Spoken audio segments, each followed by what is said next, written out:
thing, I really am surprised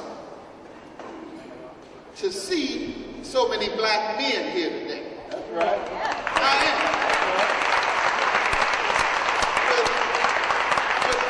With all the recent reports, particularly the New York Times report, implying that all black men are part of the criminal justice system and we're the wretched of the earth. I'm really surprised.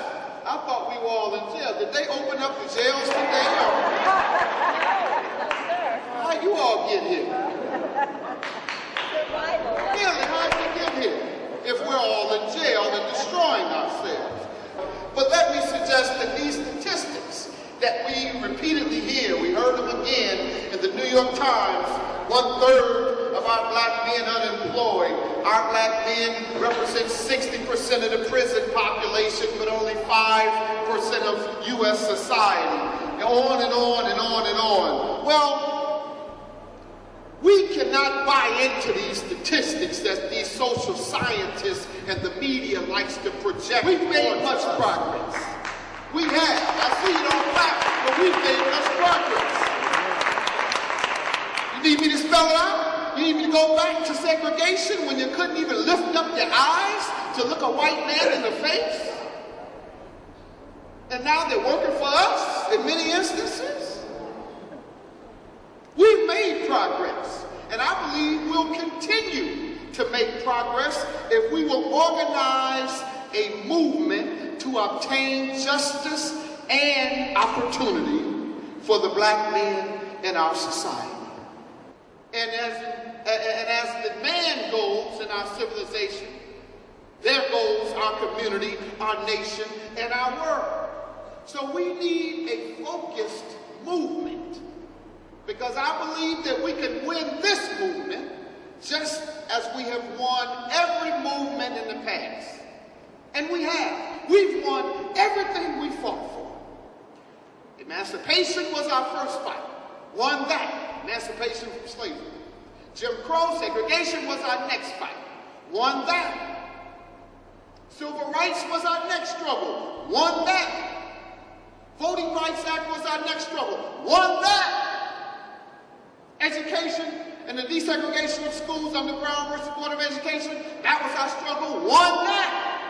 So I suggest to you, we can win this struggle like we've won the previous struggles in our past.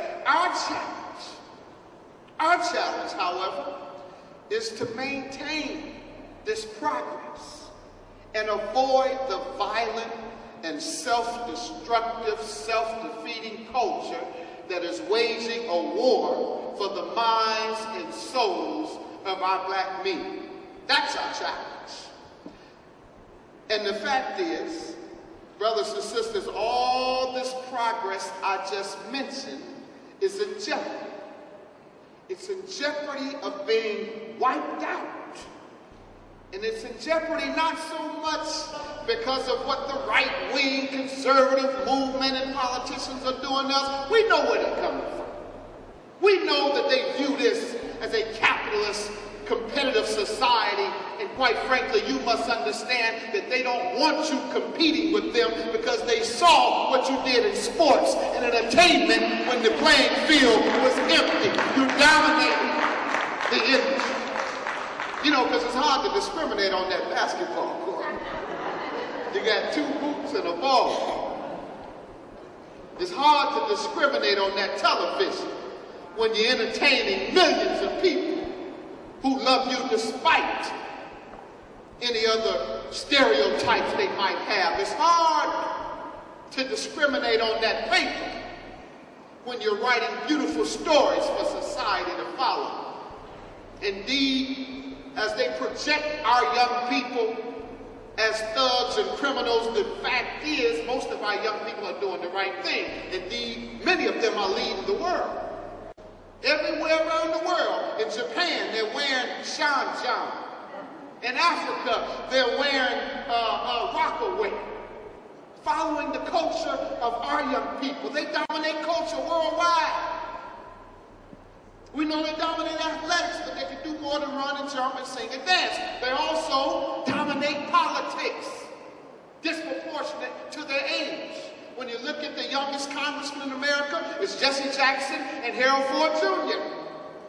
When you look at one of the youngest U.S. senators in America, it's Barack Obama. When you look at the youngest big city mayor in America, it's Kwame Kilpatrick. With all the progress our earlier generation made, we cannot allow the clock to be turned back. Brothers and sisters, 41 years after the civil rights struggle, which brought us all the gains I mentioned, we are once again locked in a struggle for our survival. And you know, I must tell you, some of that is our fault. Because we no longer have to march against white folks calling us dogs and niggers. Our young folks call each other dogs and niggers as terms of endearment. So we must tell our young folks, don't you let people and call yourselves dogs and niggers. Don't you wear your pants down below your butt like you have no respect for yourselves. Pull up your pants. That's right. Straighten up yourself and look presentable like you have some pride and dignity, and stop degrading your mother, your sister, and yourselves. That's what we must send out to our young people. So everybody in cause and our we no longer have to march against the KKK. You know, we march against the KKK, they killing us off, Well, we didn't put the KKK out of business, quite frankly. We killing each other so quickly they can't get to it. They say, these Negroes killing each other so fast, we might as well go and close up shop. They run them out of business. And so we can't blame and point the finger at someone else. But by the same token, we can't take all the blame for our condition. Black men are not volunteering to go to jail. That's for sure. In New York, where 50% of the black men are unemployed, I assure you, they want to go to work. In many ways, however, quite frankly, I believe that our black men have been set up for failure by a government which has invested more in incarcerating our black men than in educating our black men. So once again, I'll say it again, you can take it back. I believe that the government of the United States has invested more in incarcerating our black men than in educating our black men. And I'm not just spitting out rhetoric. I'm not just talking stuff. I'm a lawyer. I brought my evidence. I can prove my case.